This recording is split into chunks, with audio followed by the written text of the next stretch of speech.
ஆண்டவர் இயேசுவில் அன்புக்குரியவர்களே, மரியன்னையின் இனிய திருப்பெயரில் உங்களை அன்போடு வாழ்த்துகின்றேன். மரியன்னையின் வணக்க மாதத்தில் ஒவ்வொரு நாளும் மரியன்னை மன்றாட்டு மாலையில் உள்ள ஒரு சிறப்பு பெயரை உங்களோடு இணைந்து தியானிப்பதில் நான் மகிழ்ச்சி அடைகின்றேன். இன்று பாவக்கரையில்லாத அன்னையே எங்களுக்காக வேண்டிக்கொள்ளும், mother undefiled pray for us என்கிற அந்த மன்றாட்டு மாலையில் உள்ள பெயர் பாவக்கரையில்லாத அன்னை. கரை கரை என்ற சொல் அது கேட்டதுமே நமக்கு சற்று உரைக்கின்றது. கரையை போக்க வேண்டும், ஆடையில் உள்ள கரையை நீக்க வேண்டும், அதற்கு சிறப்பான பொருட்களை பயன்படுத்த வேண்டும் என்றெல்லாம் விளம்பரத்தில் நாம் வாசிக்கின்றோம். கரை என்பது நீக்கப்பட வேண்டிய ஒன்று, அதிலும் பாவக்கரை என்பது நிச்சயமாக போக்கப்பட வேண்டிய ஒன்று. அதற்குத்தான் திரு அவை கடவுளின் இரக்கத்தால் பல கருவிகளை அருட்கொடைகளை தந்திருக்கிறது. அவற்றில் ஒன்று ஒப்புரவு அருட்சாதனம். ஒப்புரவு அருட்சாதனத்தின் வழியாக நாம் பாவக்கரையிலிருந்து தூய்மை அடைகின்றோம், விடுதலை பெறுகின்றோம். புனிதர்கள் பாவக்கரையின்றி வாழ்ந்தவர்கள். திருவெளிப்பாடு நூலிலே ஒரு சுவையான செய்தியை நாம் பார்க்கின்றோம். திருவெளிப்பாடு 3ஆம் அதிகாரம் 4வது இறைமொழியில் நாம் வாசிக்கின்றோம், தங்கள் ஆடைகளை கரைப்படுத்தி கொள்ளாத சிலர் சருதையில் உள்ளனர், அவர்கள் வெண்ணாடை அணிந்து என்னுடன் நடந்து வருவார்கள். ஆகவே புனிதர்களுக்கான ஒரு வரையறை என்பது அவர்கள் கரைப்படுத்தி கொள்ளாதவர்கள், தங்கள் ஆடைகளை கரைப்படுத்தி கொள்ளாதவர்கள், அவர்கள் வெண்ணாடை அணிந்து என்னுடன் வருவார்கள். ஆகவே எல்லா புனிதர்களுமே தங்கள் ஆடைகளை கரைப்படுத்தி கொள்ளாதவர்கள், வெண்ணாடை அணிந்தவர்கள், தூய்மையின் அடையாளமாக இருக்கிறது. ஆகவே எல்லா புனிதர்களும் தங்கள் ஆடைகளை கரைப்படுத்தி கொள்ளாதவர்கள்.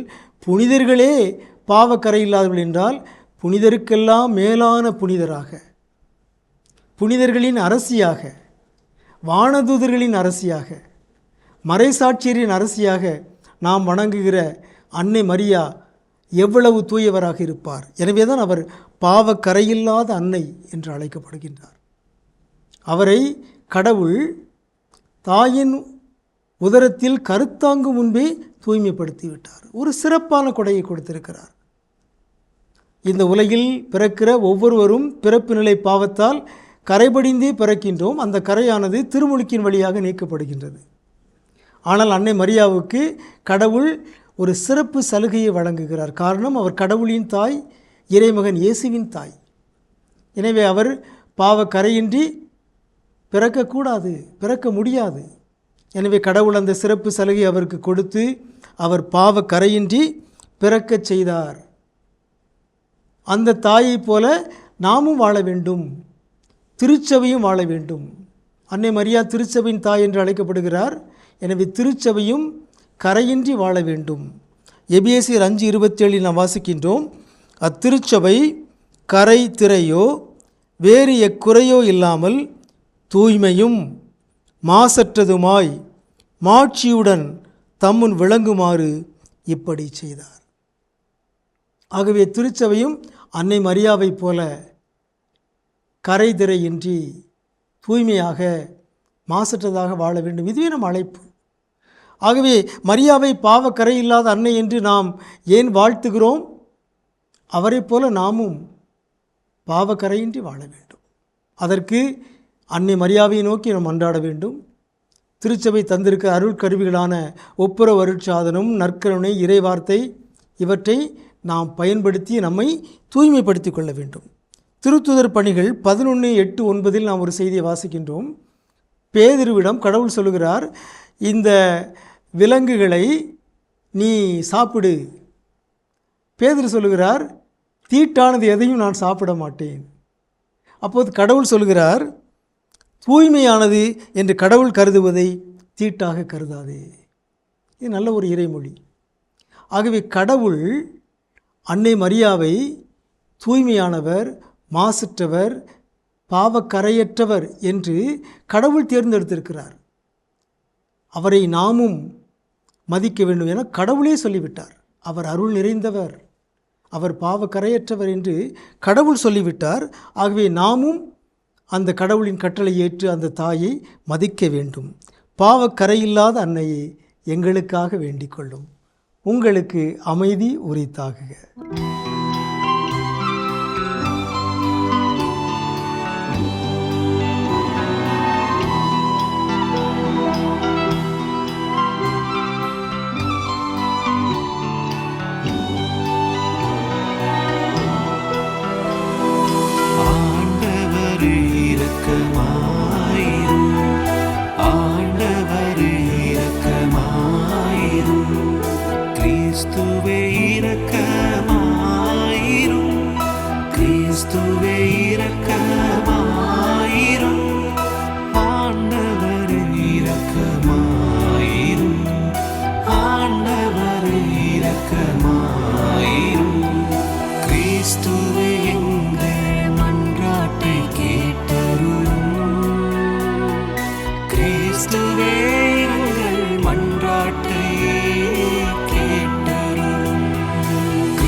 இருக்கிற தந்தையாகிய இறைவா,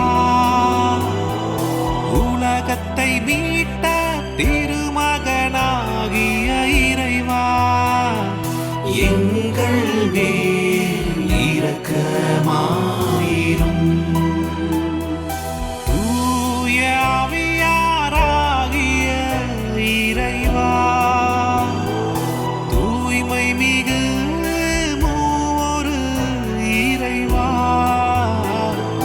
எங்கள் மேல் இரக்கமாயிரும்.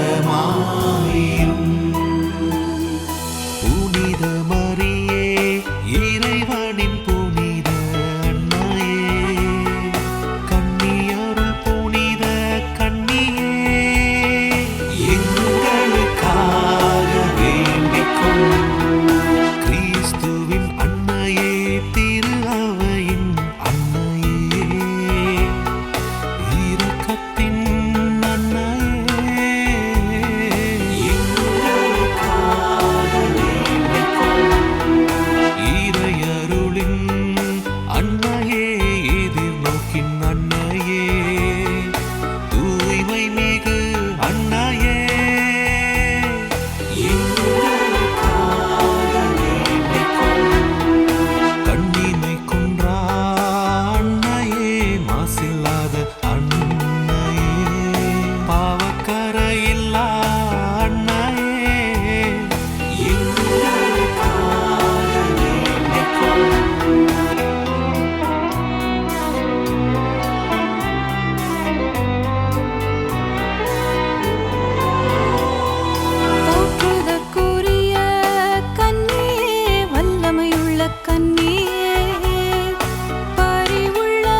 பாவங்களை போக்கும் இறைவனின் செம்மறியே, எங்கள் மன்றாட்டை கேட்டருளும்.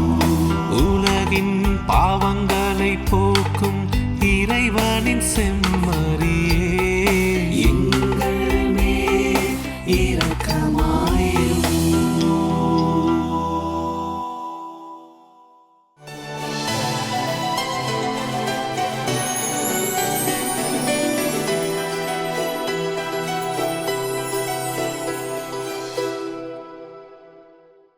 வணக்கம் இனிய இதயங்களே. என் வாழ்வில் மரியா என்ற இந்த சிறப்பு பகுதியில் இன்று நாம் இளைஞர் ஒருவரை சந்திக்கின்றோம். வாருங்கள் அவரை சந்திப்போம். வணக்கம். வணக்கம் சார். உங்களுடைய பேர் என்ன? சரண்ராஜ். சரண்ராஜ். என்ன பண்றீங்க சரண்ராஜ்? பிஹெச்டி பண்ணிட்டு இருக்கேன் சார். ஆராய்ச்சி மாணவராக பிஹெச்டி பண்ணிட்டு இருக்கேன். மரியன்னை பற்றி உங்களது பார்வை என்ன? இப்போ மரியன்னை அப்படின்ற நேமை கேட்ட உடனே நம்மளோட வாழ்வின் முன்மாதிரி அப்படின்ட்டு நான் நினைக்கிறேன். ஏன்னா நம்மளோட வாழ்க்கையில் அடுத்த கட்டம் தொடக்கத்துலேருந்து இறுதி வரைக்குமே பயணிக்கிறதுக்கான எல்லா நற்பண்புகளுமே அவங்க கிட்ட இருக்கு. நம்ம முன்மாதிரி அவங்கள வச்சுக்கலாம் அப்படின்ட்டு என்னோட பார்வையில் இருக்கு. மரியன்னை கிட்ட உங்களுக்கு பிடித்தது என்ன? பிடித்தது அப்படின்னு சொல்லும்பொழுது தாழ்ச்சி தான் எனக்கு ரொம்ப பிடிக்கும்.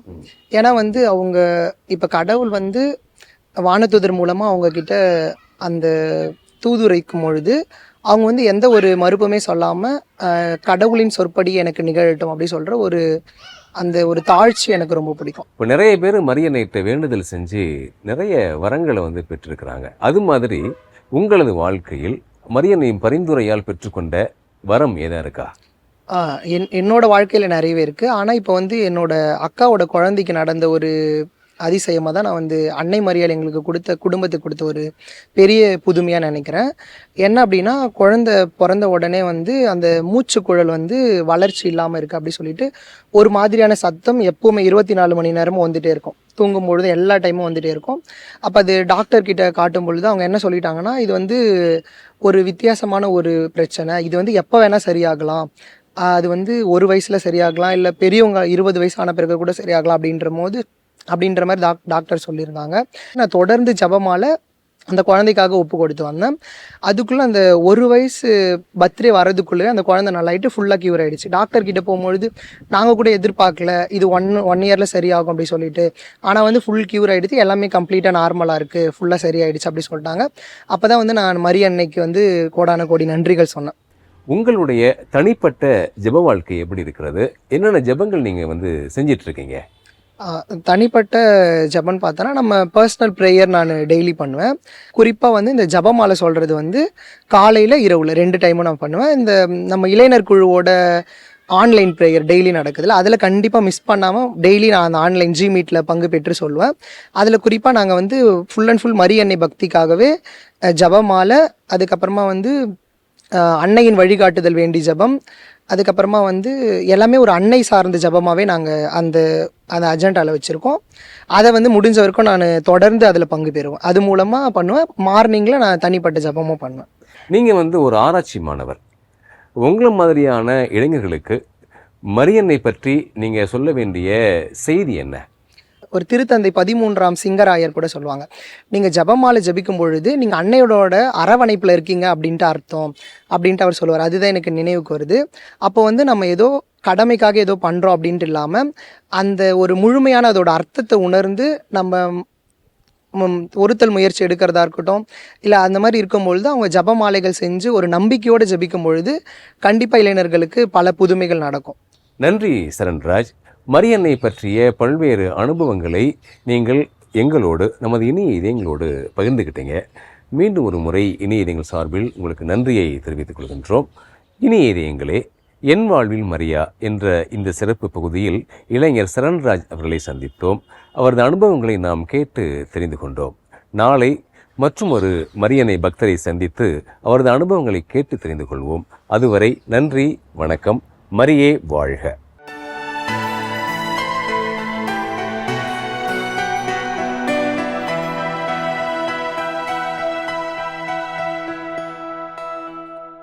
மாதா தொலைக்காட்சியின் அன்பு நேயர்களே, அன்னை மரியாவை பாவ கரையில்லாத அன்னை என்று நாம் போற்றி புகழ்கிறோம். அன்னை மரியாவிடம் பாவக்கரையே இல்லை. எப்பொழுதிலிருந்து இல்லை? அவர் பிறந்ததிலிருந்து பாவக்கரையற்றவராக மட்டும் இல்லாமல் இல்லை, அவர் உற்பவத்திலேயே அவருடைய தாயின் வயிற்றில் கருவாக உருவாகும் பொழுதே பாவக்கரை அற்றவராக இருந்தார் என்று நாம் நம்புகிறோம். அது ஒரு விசுவாச கோட்பாடாக, இறை நம்பிக்கை கோட்பாடாக இருக்கிறார். காரணம் எப்படி? நாமெல்லாம் மனிதர்கள் என்ற முறையில் திருப்பாடல் 51 சொல்வது போல பாவத்தில் என் தாய் என்னை கருத்தரித்தார் என்று சொல்வது போல நாம் பாவத்திலே கருவாக உருவாகிறோம். அதற்கு பிறகு திருமுழுக்கிலே இந்த பாவம் கழுவப்படுகிறது. ஆனால் அன்னை மரியா கருவாக உருவாகிற பொழுதே அமளியாக இருந்தார். எனவே தான் அவரை அமல உற்பவி என்று நாம் அழைக்கிறோம். அவருடைய சிறப்பு எது? கடவுள் தன்னுடைய திருமகனை சுமப்பதற்காக அவரை உற்பவத்தில் அமளியாக இருக்கச் செய்தார். அது கடவுளுடைய சிறப்பு. அன்னை மரியாவுடைய சிறப்பு என்ன? அவர் பிறந்து வளர்ந்த பொழுது தானாக பாவங்களை செய்யவில்லை. அவரிடம் இருந்த அந்த மாசின்மையை அவர் வாழ்க்கை முழுவதும் காப்பாற்றினார். தொடக்கத்தில் இருந்த அருள் அவருடைய வாழ்வில் தொடர் நிலையாக மாறியது. நாமும் கூட பிறந்த பிறகு திருமுழுக்கிலே ஞானஸ்நானத்திலே பாவத்திலிருந்து கழுவப்படுகிறோம். ஆனால் அதற்கு பிறகு விவரம் தெரிந்த பிறகு தனிப்பட்ட பாவங்கள் செய்து நாம் பாவிகளாக மாறிவிடுகிறோம். அன்னை நமக்கு சிறந்த எடுத்துக்காட்டாக இருக்கிறார். தொடக்கத்தில் இருந்த அருள்நிலையை, திருமுழுக்கிலே நாம் பெற்ற அருள்நிலையை தொடர் அருள்நிலையாக காப்பாற்றிக் கொள்வதுதான் அன்னை மரியா நமக்கு இன்று தருகிற அழைப்பு. அந்த அழைப்பை ஏற்றுக்கொள்வோம், மன்றாடுவோம். அன்பே குருவான இறைவா, உம்முடைய திருமகன் இயேசுவினுடைய அன்னை பாவக்கரை இல்லாதவராக இருந்தார். அவர் உற்பவம் முதல் இறப்பு வரைக்கும் அவர் பாவம் அறியாதவராக இருந்தார். அவர் போன்று நாங்களும் திருமுழுக்கிலே பெற்ற அருளை காப்பாற்றி கொண்டு அன்னை மரியா போல் பெற்ற அருள்நிலையை தொடர் அருள்நிலையாக காப்பாற்றிக் கொள்ள கிருபை பெறுவீராக. எங்கள் ஆண்டவராகிய கிறிஸ்து வழியாக உம்மை மன்றாடுகிறோம். ஆமென். எல்லாம் உள்ள இறைவன், தந்தை, மகன், தூய ஆவியார் உங்களை ஆசீர்வதிப்பாராக. மரியே வாழ்க. இயேசுவுக்கு புகழ். இயேசுவுக்கு நன்றி.